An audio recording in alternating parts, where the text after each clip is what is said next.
Hey there, welcome back to another video. This time around, it is my review of the 2008 comic book film, The Dark Knight.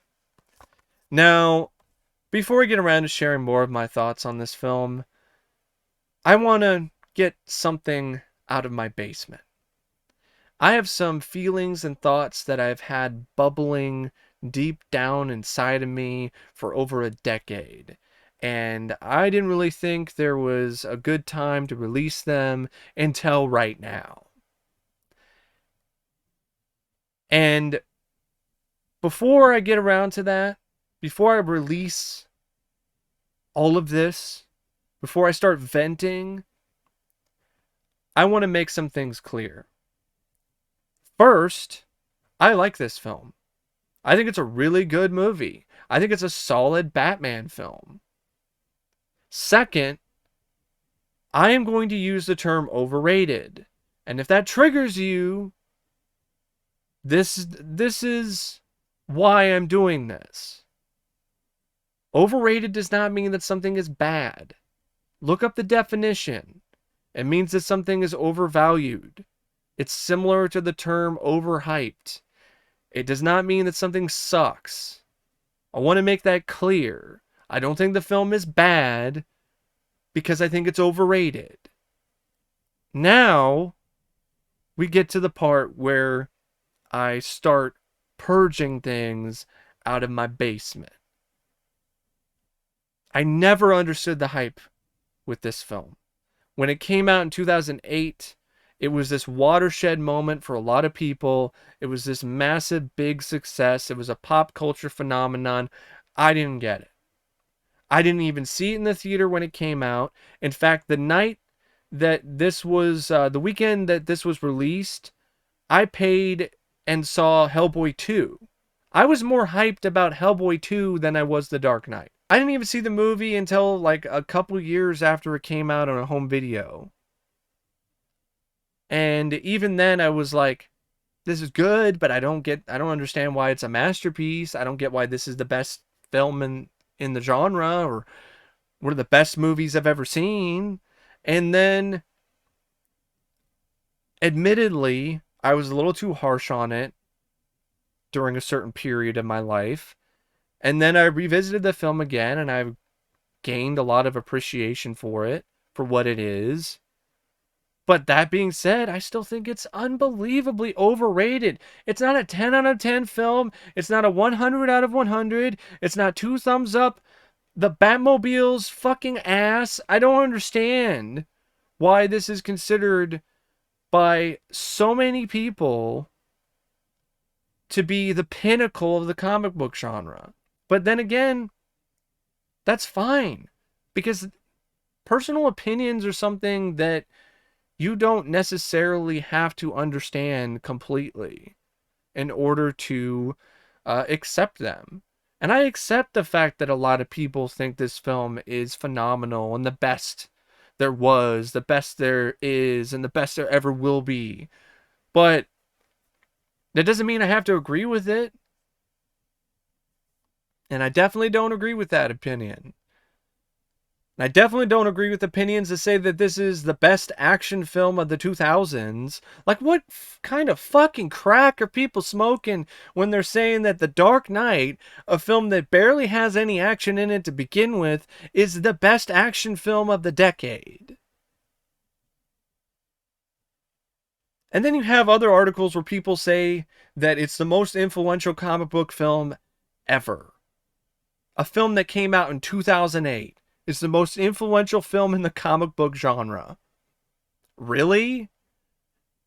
What is The Dark Knight's influence? It influenced darker, grittier, serious, more grounded takes on superheroes. Yes, it did. But there were grounded, serious, more realistic, gritty, dark takes on comic book characters prior to The Dark Knight. It's not like it was the first to ever do that. Ever heard of something called a Crow? Or Blade? Or even X-Men in 2000? Hell, Batman 1989 by Tim Burton was arguably something that had even more influence than The Dark Knight. And that's not just because I'm a fan of that film. It's because of the fact that it arguably had more of an influence. Prior to Batman 89, the comic book genre was floundering. You had one of the biggest bombs of the entire 1980s in Howard the Duck. You had Superman 4, The Quest for Peace, which was a huge high profile flop. Batman 89 showed studios and Hollywood in general that the comic book genre is something that they could still have some faith in. If it didn't do well, well, we would have more of a delay when it comes to comic book films. But if you want to talk about delays, if you want to talk about historical impact, to me, the most influential comic book film ever, without a doubt, is Superman the movie from 1978. Because prior to Superman the movie, what did you have in the comic book film genre? Serials from the 30s and 40s, which were based on some comics. A couple films that were tie-ins to popular TV shows like Superman and the Mole Man in the 50s, or Batman from 1966. Superman the movie in 1978 was the first time you had a big budget feature film adaptation that wasn't just a lazy, rushed cash grab. And it was the first time that studios and Hollywood in general took notice of this genre as something that could be profitable. And even after its success financially and critically, Hollywood in general was still really stubborn in their ways. They didn't want to do more comic book films. It took them years to realize the potential of this genre, even after the success of Superman the movie. Can you imagine how much longer it would take for them to start taking this genre seriously and putting more money into these films and making more of them if Superman the movie was not successful in 1978? The trajectory of comic book films in general would be altered dramatically if that film didn't do well. If The Dark Knight bombed or underperformed in 2008, it wouldn't do anything other than affect the Batman franchise and make it so we would see less dark and gritty, serious, grounded superhero movies. And you know what? I don't know if that's really a bad thing, considering how that worked out with films like Man of Steel. So yeah, the most that history would be altered if The Dark Knight didn't do well is that you might not get a chance to see Nolan finish his trilogy, and the Batman franchise would get rebooted earlier than it ultimately did. And that's it. The Marvel Cinematic Universe train would never stop rolling just because The Dark Knight underperformed. We would still have pretty much the same trajectory as we have today, except less dark, grounded, serious, gritty superhero movies. And I think for some people, that's a net negative, that they love these darker takes on comic book characters. And like I've said with these other opinions, that's great. That's interesting. Thank you for continuing to make this world interesting by having a different opinion. But to me, the idea and the mindset that the Dark Knight is the most influential comic book film in the entire genre is something that I can't wrap my head around. Knowing that you have Superman the movie. No Superman the movie, no instance of that film doing well, we would not have the trajectory of comic book films that we have today. So that's why that film is the most influential comic book film to me. I know some people might consider that movie to be overrated. And you know what? That's fine. If you have that opinion, go right ahead and have it. Go ahead and share it. But to me, The Dark Knight, it's just so overhyped, overvalued, and overrated. And I feel so much better that I got that off my chest. I mean, some people nowadays, they feel like they have to share opinions that aren't glowing with praise when it comes to this movie and hushed whispers. They have to be like, I just thought it was good. I didn't think it was great. I thought it was a good movie. Because they're afraid. I'm not afraid. Come at me. So that's just ridiculous too that people are that they're so afraid of people's reactions on the internet if they say that they thought The Dark Knight was okay or God forbid they thought it was bad because of randos on the internet who really need to stop taking things so seriously. It's funny that this film is well known for this line of dialogue that the Joker says, "Why so serious?" Well, that's perfect to a lot of the out of control parts of this fan base for this film. Why so serious? Really?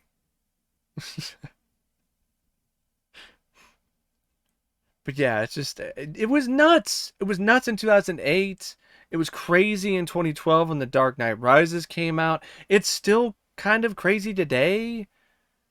People feel like they have to walk on eggshells or tiptoe around or say that they thought it was great even if they just thought it was okay. Bullshit. If you think this film was okay or you think it sucked, don't be afraid of these people on the internet. Be honest. Who cares what they think?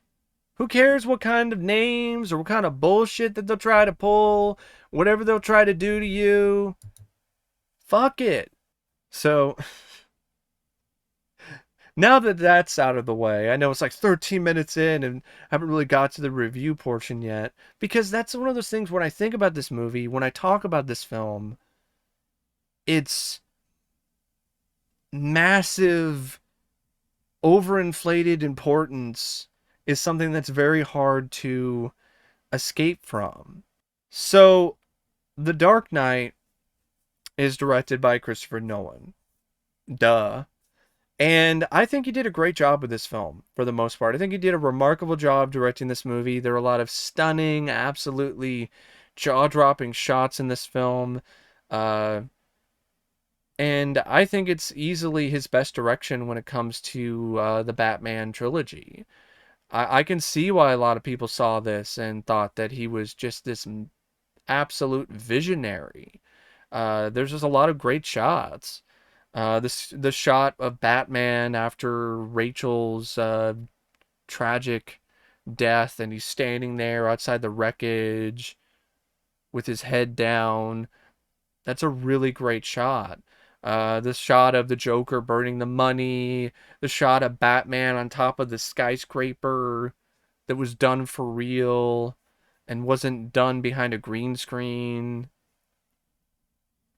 There's a lot in this film visually that's impressive. I think when it comes to the action, he still really knows how to shoot a chase sequence and a lot of high octane, not just a high octane, but a lot of controlled chaos. He's very talented when it comes to the use of different angles and different kinds of camera techniques. He's definitely a master when it comes to that craft. And all of that being said, he still struggles with shooting fight scenes, but unlike in Batman Begins, he at least showed progress here. It didn't look like total amateur crap like in Batman Begins, where you couldn't even follow what was going on in the fight scenes. There was too much quick cuts and shaky cam. Here, he showed that he was capable of at least shooting adequate fight scenes. They're still pretty forgettable. They still don't have really a lot of impact. And I think he would benefit yet again from another director, a second unit director. But, you know, Nolan's going to Nolan and he thinks he can do everything himself. So he was never going to have another unit working on this film when it comes to directing. So what we have here is at least an improvement.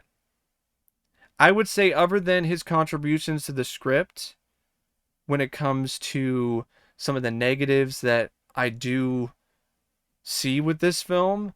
I would say the biggest negative that Nolan is responsible for is Batman's throat cancer voice. Because Nolan apparently thought that Bruce Wayne didn't sound different enough in Begins when he did his Batman voice, so he just overcompensated in ridiculous fashion. This voice is silly. I'm sorry. It does not work. There's a reason why it has been parodied to death. Because it sounds ridiculous. Especially if Batman is speaking to Gordon. He's just speaking to Gordon about what the Joker's plan is. Where do you think the Joker is gonna go next? I can't even do a good job with it because it fucks my throat up so much. But at the same time, why? It sounded fine. His voice sounded fine in Batman Begins. It sounded good. It sounded measured. I didn't have a problem with it. It worked better when he only went into that throat cancer mode when he's trying to intimidate somebody. Even though it didn't intimidate me, it made me laugh. But at least it was a balance. There's no balance now because Nolan decided that things needed to be changed for no reason. Can you imagine if that line of dialogue, that great moment begins where Batman is saying that line of dialogue about it's not who you are underneath, it's what you do that defines you? What if he did that with the throat cancer voice from The Dark Knight and The Dark Knight Rises? You'd be laughing your fucking asses off. So yeah, I don't understand why no one decided to make that choice. It's detrimental to any scene that Batman is in, and definitely one of the few negatives, one of the few flaws that this film has. And it's only honestly one of the few universal flaws. Even a lot of fans of this film have come around to that. So it's not like I'm saying something that's incredibly unpopular when it comes to this throat cancer voice. Sounds like Bruce Wayne swallowed a bunch of razor blades and chased it with a whole bottle of Jack Daniels. Then you get to the script by Jonathan and Christopher Nolan. And I think the script is so close to being great. It just falls short. And I know for a lot of people, it's great. It's one of the best scripts that they've ever read. And it's so good and it's so amazing. And that's really something that, once again, I appreciate and I respect. I respect your opinion. But I disagree. I respectfully disagree. I don't think this is a great script. It's a really good script. But it's not a great script for me because of the way it ends. Everything before that point is fucking fantastic. I love the way the Joker is written here. He's very mysterious and deranged and unpredictable and chaotic, and it gives Heath Ledger a lot to work with when it comes to his performance. A lot of the elements that worked in Begins are repeated here. The dynamic between Bruce and Alfred and the other supporting characters like Lucius Fox and Gordon, they are all equally as strong here. I mean, there's a lot of really memorable quotes too. The whole bit where Alfred is talking about how some people just want to watch the world burn. The Joker's bit about anarchy and chaos. And it does a better job with its themes, with its subtext of anarchy and chaos and the slight differences between a hero and a villain than Begins. Because the Begins felt like they were holding your hand or force feeding you the subtext. The Dark Knight felt like it was letting things breathe more, allowing you to chew on these ideas. And That was a massive boost to the script. And it just did a really good job keeping you guessing and keeping you on edge until the last 30 minutes or so. And that's what's frustrating about the screenplay is that there's so many good things, so many things about it that work really well, so many intriguing aspects, like the idea of different people from Gotham trying to be Batman. Although that led to the cringe line of I'm not wearing hockey pads, but other than that, I still like the concept. And the way that it set up Harvey Dent and his initial origin as Two-Face, some really solid writing, and just the whole bit with Gordon and how he's trying to stay one step ahead of the Joker, Batman using uh, really unorthodox methods that he normally wouldn't necessarily consider doing in order to stop the Joker, which creates a lot of moral uh, conundrums with that whole thing where he's got this series of security cameras where he can watch everybody in Gotham City. Yeah, there's some really good stuff. And then there's some really shitty stuff. Like the whole stuff with the convicts on the boats. Like, come on, that shit was corny as fuck and just didn't work. I don't know why the Nolan brothers, the Nolan twins decided that was a good idea. And then you get to Batman's sacrifice, where he takes the fall for Two-Face's crimes for the better of Gotham, to become the hero that the city deserves. And I know a lot of people love that ending. They think it's brilliant. They think it's just perfect.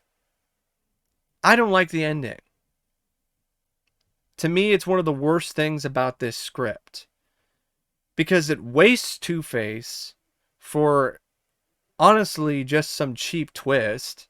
I mean, all this great build-up with Harvey Dent and his character, and it's just a perfect setup for the villain of Two-Face, so you can save him for the next film, but instead they kill him off, so they completely waste Two-Face, and then on top of that, they have Batman take the fall for his crime, something that Batman would never do. Like, the Batman that I know and the Batman that I'm a fan of would never take the fall for the crimes of another criminal in his rogues gallery, even if it would lead to potentially a positive result for Gotham City. Because he knows that it would be based on a lie, and it would be wrong for him to do so. So he wouldn't do that. And then, even if I were to buy into that, The Dark Knight Rises pisses all over that idea and fucks it up. So, why was this necessary? See, that's the thing. I don't think this ending was necessary. The film pretty much is over once the Joker gets captured. So you can do something different than the boats, because to me it's just clunky and doesn't really click very well with the rest of the movie. You set things up for Two-Face for the next film. I mean, you could just end it with the Joker finding a way to trick Batman. Rachel dies. Two-Face is born. The Joker gets captured. End of movie. You don't need to have the boats. You don't need to have the bullshit where Two-Face dies and Batman takes the fall. It's not necessary. It's not needed. Also, with this whole idea of Batman taking the fall to make things better for Gotham because Harvey Dent is the hero that the city needs right now. By this logic, Gotham City is full of citizens who are incapable of thinking for themselves or are also completely unable to process the idea that someone that they look up to in a corrupt city that's been corrupt for years is corrupt. Like, really? I'm supposed to buy that Gotham City is gonna just completely go into total anarchy because Harvey Dent was corrupted by a criminal and he became Two-Face. Like, what city is that fucking incapable of handling things like that? It's like these citizens either have the thinnest skin or they're just complete and utter husks of people. Like, I don't understand why this was something that Nolan and his brother thought was so brilliant and thought would work so well. Because when you think about it for more than a second, you're like, wait a minute. You wasted Two-Face. You completely fucking threw away that character and that arc. He's barely able to have any screen time as Two-Face. And by the time he really does start to hold his own, just drop him to his death in order to have this pretentious bullshit of Batman taking the fall so he can be the hero the city deserves and Harvey can be the hero that they need right now, even though he's not. And he's also a criminal because Gotham City is compromised out of a bunch of fucking babies, apparently, who would just shit, piss, and cry and just throw tantrums all over the place if the truth came out that Harvey Dent was a criminal. So yeah, all of that really didn't add that much to the film for me. It just detracted from the script and the overall movie, the ending. I don't like the ending. I know a lot of people love the ending. I'm not one of them. It's one of the weakest things about the film. Then you get to the cast. It's a good cast. Christian Bale, once again, is a significant physical presence as Batman. His throat cancer voice is ridiculous, but I want to give him a lot of props for pulling it off. I mean, my throat got raw and sore, and my voice died after only doing it a couple times. I can't even imagine how ragged his throat was by the end of the shoot. Then you have his performance as Bruce Wayne, which he always did a good job. I think he does a really nice job playing up the playboy personality of Bruce and dealing with the whole brooding stuff. And I always felt that he nailed Bruce Wayne. Batman is where I think he left a little to be desired when it comes to his Batman performance. Michael Caine, once again, really strong as Alfred. Heath Ledger was a powerhouse. He was a powder keg in this as the Joker. He deserved the Oscar. In a lot of ways, this film is nothing without Heath Ledger. I don't think this film would be as memorable. I don't think this film would be as critically acclaimed. I don't think it would have been as big of a deal in 2008 or to this day without Heath Ledger. Heath Ledger is a talent that is sorely missed. It's such a tragic story that he became so invested in this character and in his psychotic mindset that he became depressed and became so uh, disassociated with reality that it led to his death. It's such a tragic story. It's a great performance. It's a great instance of method acting, but it also shows the dangers of method acting and how sometimes actors can get too far into their roles to the point where it actually affects their mental health. So a part of why the performance is so strong is also sadly a big part of why Heath is no longer with us. That being said, yeah, it's an instant classic when it comes to that performance. Just creepy, unsettling, disturbing, unnerving, just great. You can't take your eyes off the screen when Heath Ledger is the Joker in The Dark Knight. Gary Oldman, once again, really competent, really solid as James Gordon. Aaron Eckhart I thought was amazing as Harvey Dent. That's why I'm so frustrated that Two-Face was wasted by the end of this film, and they didn't save him for the next movie in the series. Why did you have to kill him anyway? Maggie Gyllenhaal, I don't think she's as good as Katie Holmes. I actually felt that Katie Holmes did a better job, but she was still fine. She was decent enough as Rachel Dawes. And once again, Morgan Freeman, just marvelous as Lucius Fox. I love his performance and his take on this character. It was fun to see Eric Roberts as the mafia boss, and Michael Jai White is one of the other bosses from one of the other mobs. But really, that's the main cast, and they all, for the most part, hold their own pretty well. I mean, there are some people who do a better job than others, but I think this film features some pretty consistently good performances by the cast. Once again, Wally Feister's cinematography is gorgeous. It's really just quite a visual treat. Uh, it's well edited, actually exemplary editing by Lee Smith. The score by Hans Zimmer and James Newton Howard, once again, to me, it's just kind of there. I know there's a lot of people who love this score and it's one of their favorite scores, but it just doesn't really do a whole lot for me other than the main theme. It's not something that I'm going to listen to over and over again, but it works within the context of the film, within the frame of the movie. And it does provide some nice tension and atmosphere and mood.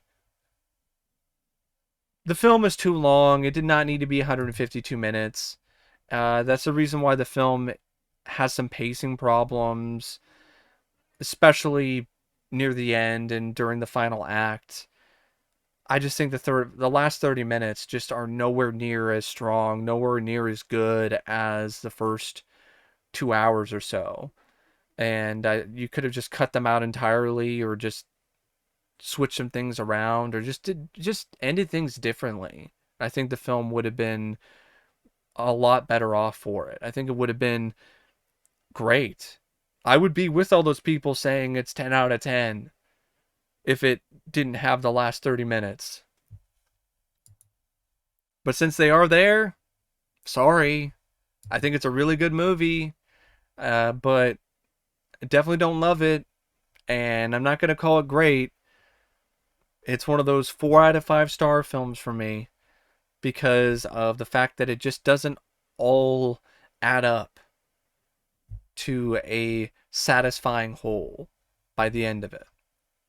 But I would still recommend it.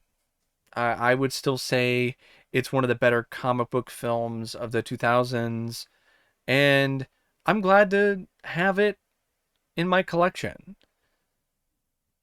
Anyway, those are my thoughts on The Dark Knight. And as always, thanks for watching, and I'll see you later. See ya.